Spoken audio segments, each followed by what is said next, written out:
There are an increasing number of Canadians selling properties in the United States, the trend being driven in part by economic concerns, the loonie trading at multi-year lows, and the rising cost of living. But what are the tax implications to think about when selling a property south of the border? Joining us now to discuss is Nicole Ewing, Principal of the Wealth Planning Office at TD Wealth. Nicole, always great to have you on with us. Let's set the stage here. We're talking about a Canadian who owns property in the States. I guess it's important to figure out what is the status of that Canadian in the United States. That's right. So we're only talking here about Canadian residents who are not U.S. persons, so not a U.S. citizen, not a green card holder.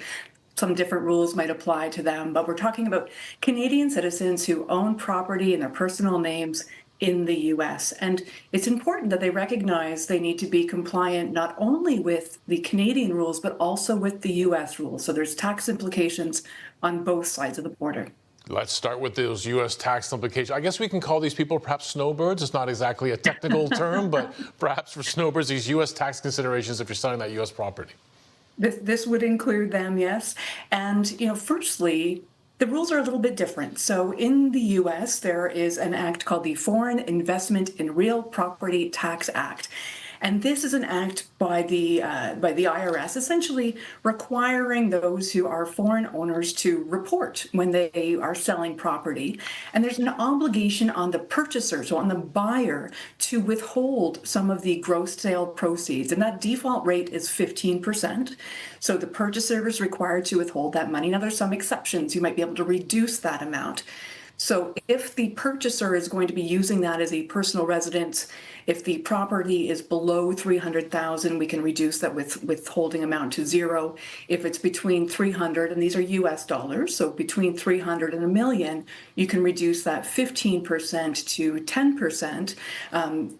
But we need to ensure that we are actively and proactively applying for that. So there's forms that need to be completed. There's an application that needs to be done, and you'll get that withholding certificate that then ensures that you have complied with those rules. So we understand that part of the equation. Also, if you're selling U.S. property, do we have to be concerned about capital gains taxes in the U.S.?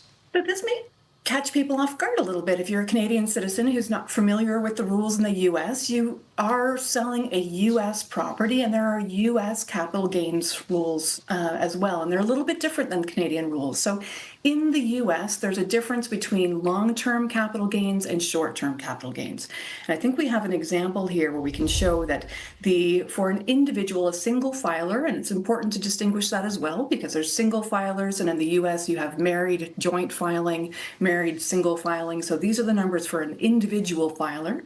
If your taxable income is below $48,350, you have a 0% rate. Between $48,351 and the $533,400, you'll have a 15% capital gains rate, and above that, you'll have a 20% rate. Now, if those are the long-term rates.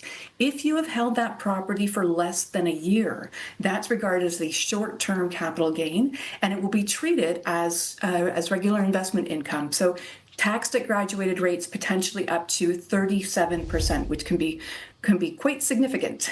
Now, there's additional state tax potentially, so those are the federal amounts, so you may have state capital gains rates as well. And for high income earners, there may be an additional tax that would need to be paid on your net investment income that only applies to those high income earners. But there's ways that you can reduce that amount. So of course, when you're selling a capital property, if you have receipts, so if you've made capital improvements to that property, that will increase your cost base, bringing that up, so your overall gain will be less. You will need to file a U.S. return with the IRS. You will require an individual tax number in the IRS. That can take some time to get as well. So there's some steps that you would need to go to.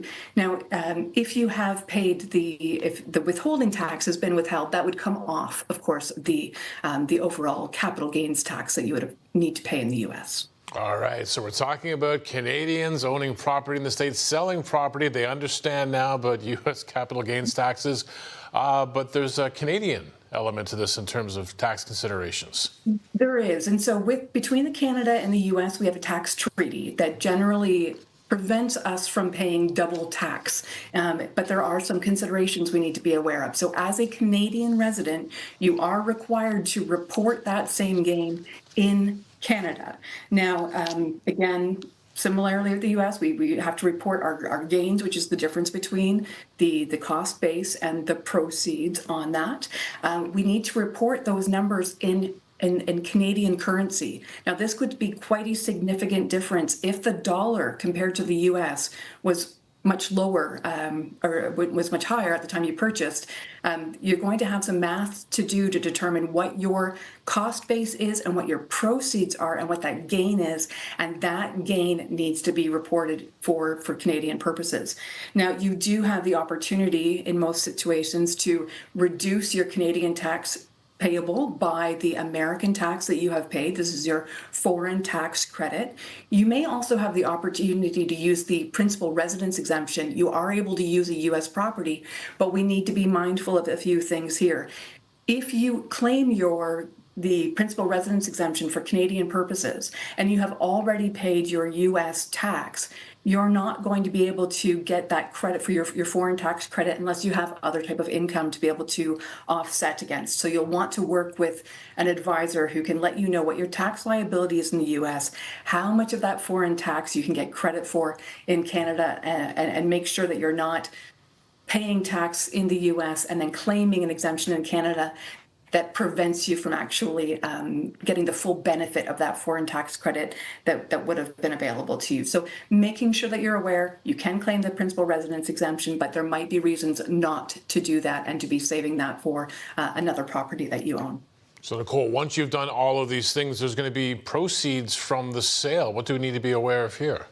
Isn't that great? So we now have an additional source of money to look at our overall portfolio, look at the goals that we're trying to work towards. So we're looking at our investment portfolio, making sure that we're appropriately diversified and taking those proceeds and investing them in the most beneficial way. So you want to look at your overall strategy to ensure that you're maximizing the use of those funds, ensuring, of course, that you're mindful of the tax implications of that as well, but getting that professional advice about how now to take these proceeds and have them continue to grow for you here in Canada.